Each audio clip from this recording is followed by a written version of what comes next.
সেই ঘরদোরটা মোছা হয়েছে, ভাবলাম আজকে বাথরুমের দরজাটাকে পরিষ্কার করি। ভালো করে ওপর থেকে নিচ পুরো স্কচ ব্রাইট দিয়ে ঘষেছি, তারপরে জল ন্যাকড়া দিয়ে অনেকবার মুছেছি। দেখুন চকচক করছে একদম। আর পিছনটাও ঠিক সেম। ভালো করে এই যে এই নিচটা না পুরো সাদা হয়ে গেছিলো জলের ছিটা পড়ে পড়ে। ভালো করে স্কচ ব্রাইট দিয়ে পুরো ঘষে তারপরে আবার জল ন্যাকড়া দিয়ে মুছে শুকনো কাপড় দিয়ে মুছেছি। আর দেখুন দেখতেও বেশ সুন্দর লাগছে।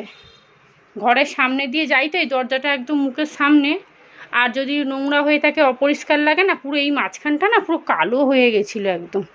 স্কচ ব্রাইট দিয়ে মুছতেই পাখিটা পুরো চকচক করছে একদম। তন্ময়ও কদিন আগে বলছিল দরজার মাঝখানটা খুব নোংরা হয়েছে, একটু মুছে দিও তো। আর দেখুন এগুলো পুরো চকচক করছে একদম, সুন্দর পরিষ্কার হয়েছে। স্কচ ব্রাইট দিয়ে ঘষেছি তো সেই জন্যই আরও পরিষ্কার হয়েছে। আর প্রথমে না জল ন্যাকড়া দিয়ে ঘষছিলাম, দেখছি উঠছে না, যেই স্কচ ব্রাইট দিয়ে ঘষছি পুরো কাদা গোলার মতো বেরোচ্ছিল। ভালো করে মুছে দিয়েছি, এইটা তো পুরো সাদা হয়ে গেছিলো একদম। ভালোই পরিষ্কার হয়েছে। আর ঘরে ঢুকতে এই সামনেই দরজাটা তো নোংরা হয়ে থাকলে না দেখতে বড্ড বিচ্ছিরি লাগে। যাই হোক চলুন এবারে স্নান করতে যাব। ঘরদোর ঝাঁট দেওয়া মোছা হয়ে গেছে। আজকে সকালবেলা রান্না বান্না করিনি, আজকে বেলায় রান্না করব। এখন না প্রায় 11:30টার ওপরে বাজতে যায়। আজকে হচ্ছে শুক্রবার। কিষান একটা পড়ে এসছে 9:30টার সময়, এসে আবার একটা পড়তে গেছে। দুটো পড়া ইংলিশ পড়তে গেছে, আস্তে আস্তে 12:30 1টা বাজবে। আর দেখুন বাইরে রোদের তেজ দেখুন, উফ। যাই হোক চলুন। আর এই ড্রাম থেকে জল ঢালতে খুব অসুবিধা হচ্ছে। তন্ময়ের সাথে সকালবেলা এই ড্রাম নিয়েই ঝগড়া লেগে গেল। তুমি না ফিল্টার কিনছো, না তুমি ড্রামের একটা কল কিনছো, জলটা ঢালবো কিসে, এই নিয়ে কত কি। আর এখানে এই যে চাল ভিজিয়ে রেখে দিয়েছি, ভাত হবে আর ভাজা ডাল হবে, আর কিচ্ছু হবে না। এই বাসন কটা মাজবো। চল, এই বোতলে জল ভরা নিয়ে এত অশান্তি হচ্ছে না যে কি বলবো। কিষানও বোতল জল ভরতে চাইছে না, যদি ফট করে ড্রামটা উল্টে যায় সেই ভয়ে। আর আমারও ভাল লাগছে না ওই বসে বসে জল ভরা আধা ঘন্টা ধরে একটা একটা করে বোতল, ওই একবার করে মগে ঢালো আবার এই বোতলে ঢালো। এর মধ্যে একটু ভাত আছে, এর মধ্যে কি আছে, এই দুটোর মধ্যে ভাত আছে, আর এছাড়া ফ্রিজে কিছু নেই। আর মা না অনেক কাঁচা আম দিয়েছিল, ভাবছি এই কাঁচা আমগুলো কেটে মিক্সির মধ্যে পেস্ট করে একটু আম পান্না করে খাবো। ওই কাঁচা আম পান্না, কাঁচা আম দিয়ে যে আম পান্না হয় না, ওইটা একটু চিনি দিয়ে, আর ভাজা মশলাও আছে। ফ্রিজে জল ঢুকিয়ে দিলাম, ঠান্ডা জল দিয়ে বেশ ভালোই লাগবে খেতে। যাই চলুন স্নানটা করে আসি, তাহলে মোটামুটি একটা পর্ব শেষ হবে। আর আজকে কাচাকুচি কিচ্ছু করব না, কাচাকুচি নেইও আর করবও না। গতকালকে অনেক কেচেছি, হাঁপিয়ে গেছি। এই জলটা একটু নুন চিনির জল করে খাবো। একটা গ্লুকন্ডি কিনে আনবো, ভুলেই যাই আমি একদম। এদিকে ভাতটা বসিয়ে দিয়েছি, ভেবেছিলাম স্নান করে এসে রান্না করব, কিন্তু মারাত্মক গরম লাগছে। স্নান করে ওই রাক্ষসীর মতো চুল ছেড়ে এসে রান্না করতে গেলে চুলেই আগুন লেগে যাবে। আগুনে লাগবে না, গরমে আগুন লেগে যাবে। চলুন, যা গরম পড়েছে না, ওই গরমেই চুলে আগুন লেগে যাবে। ও ডালটা মনে হয় আরেকটু লাগবে। ভাত ডালটা বসিয়ে দিই, পাখার হাওয়া ছাড়া না থাকাই যাচ্ছে না, এত গরম লাগছে। আর একটু ডাল লাগবে, দাঁড়ান আর একটু ডাল নিই, কারণ ওই ডাল দিয়ে ভাত খাওয়া হবে তো। ভাবছি টক ডাল করব। আমগুলো টক না মিষ্টি আমি তাও জানি না, মুখে দিয়েও দেখিনি। উফ, টক ডাল করলে জানেন তো টক ডাল দিয়েই ভাত খাওয়া হয়ে যায়। চলুন ভাতটা ফুটলেই বন্ধ করে দেবো, ডালটাও এদিকে বসিয়ে দিই। এই ঝিকটার যে অবস্থা হয়েছে কিচ্ছু বসাতে পারছি না, ভয় পাচ্ছি। তন্ময় বলছে এর মধ্যে ভারী কিচ্ছু বসিও না, হালকা কিছু হলে বসিও, নাহলে কিচ্ছু করতে হবে না এটার মধ্যে, আগে পাল্টাতে হবে। ঠকঠক করে কাঁপছে জানেন, যদি পড়ে না গেল একেবারে। এদিকে ডাল বসিয়ে দিয়েছি, আর আজকে রাঁধুনি ফোড়ন দিয়ে মুসুর ডাল করছি পাতলা করে। গন্ধরাজ লেবু আছে, ওই দিয়ে খাবো। ভেবেছিলাম টক ডাল করবো, তারপর ভাবলাম যে না, লেবুগুলো পড়ে আছে তো নষ্ট হয়ে যাবে। দেখুন খালি কড়াটা না সরে যাচ্ছে, আমার আর ভালো লাগবে না। 50 বার কড়াটা সরে যাচ্ছে। একটু বেশি করেই আলু ভাজছি, যদি থাকে তো রেখে দেবো, ওবেলা তন্ময় যদি এসে বলে মুড়ি খাবো তাহলে মুড়ি দিয়ে দেবো। চলুন আলু ভাজা ডাল হোক। আর এখানে দেখুন খানিকটা মুসুর ডাল আমি নিলাম বাটির মধ্যে, এটা একটু কাঁচা সর্ষের তেল পেঁয়াজ কুচিয়ে নুন দিয়ে খাবো। এরকম কাঁচা ডাল মাঝের মধ্যে আপনারাও খাবেন, শরীরের পক্ষে খুব ভালো।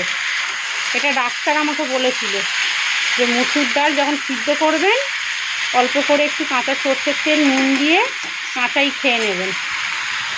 পেঁয়াজ দিলে ভালো নয়, তবে আমি পেঁয়াজটা দিই মুখের স্বাদের জন্য। খুব ভাত তো গরম লাগছে, আমি আবার ভাবছিলাম স্নান করে এসে রান্না বসাবো। বাবা চলুন, তন্ময়ের জন্য খাবার দাবার সব বেড়ে নিয়েছি। এখানে গরম গরম পেঁয়াজি ভেজেছি, একটা ডিম ভেজে দিলাম। এই হলো মুসুর ডাল আর তার সাথে আলু ভাজা। হঠাৎ করে ফোন করছে, কী গো তোমার রান্না হয়ে গেছে? আমি বললাম হ্যাঁ হয়ে গেছে, তুমি আসো। তখন পেঁয়াজিটা ভাজা হয়নি, তো ওকে গরম গরম পেঁয়াজি আর ডিমটা ভেজে দিলাম। চলুন এবারে তিশানের জন্য অল্প করে একটু পেঁয়াজি ভেজে নেবো, ও খেয়ে দিয়ে চলে যাবে, তারপরে আমরা খাবো। এখন প্রায় ওই 1:30 পৌনে 2 বাজতে যায়। স্নান করে চলে এসেছি, তিশান স্নান করতে গেছে। আর এখানে এইটুকু গিমা শাক বেচেছে, সব পচে গেছে অর্ধেকটা। এইটুকু কটা হবে, খুব জোর তিনটে হবে হয়তো, একটু বড় বড় করে নেবো। আর এখানে তিশানের জন্য পেঁয়াজি ভেজেছি। তন্ময় খেয়ে ওই ঘরে টিভি দেখছে, এক্ষুনি চলে যাবে। রান্নাঘরটা একটু পরিষ্কার করেছি আজকে, পুরোপুরি পরিষ্কার করে নিয়েছি। কি যে গরম লাগছে না, যে কি বলবো। আর এই স্নান করে এলে জানেন তো আরও দেখি গরম লাগে।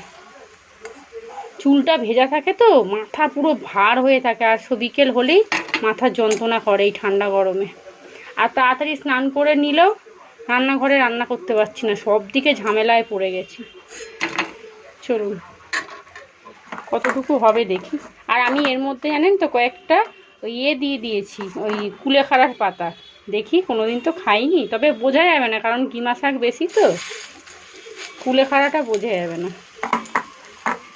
ছোট ছোট করে করি, তাহলে মোটামুটি 4টে মতো হবে। আজকে আমাদের দুপুরের লাঞ্চ মেনু এখানে ভাত, এই হলো গিমার শাকের বড়া, আলু ভাজা, আর এখানে রাঁধুনি ফোড়ন দিয়ে ডাল। আর এর সাথে নেব একটু গন্ধরাজ লেবু, ওটা কাটতে হবে। চলুন এবারে খাওয়া দাওয়া করি। আর আমি তো এই ঘরে নিচে বসেই খাই, কিষান ওই ঘরে যা জোরে জোরে টিভি চালায় না, আমি ফোন দেখতে পারি না। আর আমার ফোনটা এমনি ঘাটে গেছে, কিচ্ছু শোনা যায় না। খাওয়া দাওয়া করিনি, প্রায় 2 বাজতে যায়। খাওয়া দাওয়া করে রান্নাঘরটা একটু পরিষ্কার করব, পরিষ্কার করাই আছে। হাঁড়িতে একটু ভাত আছে, জায়গা মতো রাখবো, আলু ভাজাটা জায়গা মতো রাখবো। আর এই দেখুন তিশান 2খানা পেঁয়াজি দিয়েছে আমাকে, তবে ওখানে 4খানা বড়া নিয়েছি তো ওই জন্যই পেঁয়াজি 2টো নেব না, রেখে দেবো। থাক, 6খানা বড়া একসাথে খেলে না মুশকিলে পড়ে যাব। যাই হোক চলুন খাওয়া দাওয়া করে নিই, খাওয়া দাওয়া করে একটু শুই, তারপরে তো আবার বিকেলে রাজকার্য পড়েই আছে। খাওয়া দাওয়া হয়ে গেছে, এখানে অল্প করে একটু ডাল, একটু আলু ভাজা আছে। বড় জায়গাগুলো সব বার করে ছোট জায়গার মধ্যে রেখে দিলাম। আর ভাতের হাঁড়িতে অনেকটা ভাত আছে, ভাবছি জল ঢেলে রাখবো। গ্যাস ওভেনটা মুছলাম আর এই ঝুড়িটাকে ফাঁকা করে রাখলাম। বিকেলে যখন বাসন মাজতে আসবো না, এই ঝুড়িটা দেখেই আর বাসন মাজতে ইচ্ছা করবে না, মনে হবে কি বাবা এখন এত বাসন নাবিয়ে তারপরে আবার অত বাসন মাজতে হবে, মানে কুড়েমি লাগবে। সেই জন্য এটা ফাঁকা করে রাখলাম। আর এই নিচটা কতবার যে আমি মুছি আপনাদের আমি গুণে বলতে পারবো না। এই রান্না করতে করতে 5-6 বার মোছা হয়ে গেছে। একটু তেল পড়লে সঙ্গে সঙ্গে মুছে নিই, জল পড়লে সঙ্গে সঙ্গে মুছে নিই। আমি কি বলুন তো একটু পিটপিটে টাইপের। আর আমার ওই যেখানে দাঁড়িয়ে রান্না করব সেইখানে ওই জল তেল পড়লে আমি না রান্না করতে পারি না। চলুন এবারে যাই ওই ঘরে, গ্যাস বন্ধ করে দিয়েছি, মনে করে সব বন্ধ করতে হয়। আর একজনের রান্নাঘরে দেখি জল তেলে, বাবা তোর থালাটা তো তুলিনি, ভুলে গেছি, দেখছিস। একজনের রান্নাঘরে দেখি বাবা তেলে চপচপ করছে রান্নাঘর, ইস কী করে যে দাঁড়িয়ে ওরকমভাবে রান্না করে। আমারই এক রিলেটিভের বাড়িতে জানেন, রান্নাঘরটা কত সুন্দর গোছানো গাছানো, কিন্তু ওই রকম নোংরা। রান্নাঘরটা গুছিয়ে রাখলে কি হবে, মানে পাথরগুলো না পুরো একবারে শ্যাওলা পড়ে গেছে, আর তেলে চুপচুপ করছে একদম। ওইরকমভাবে বাবা আমি রান্না করতেই পারি না। আমার এই ঘরে ঢুকলে জানেন অনেকে বলে, বাবা সুপ্রিয়া তুমি এইটুকু ঘরে রান্না করো, কেউ বলবেই না, আমি এত পরিষ্কার রাখি।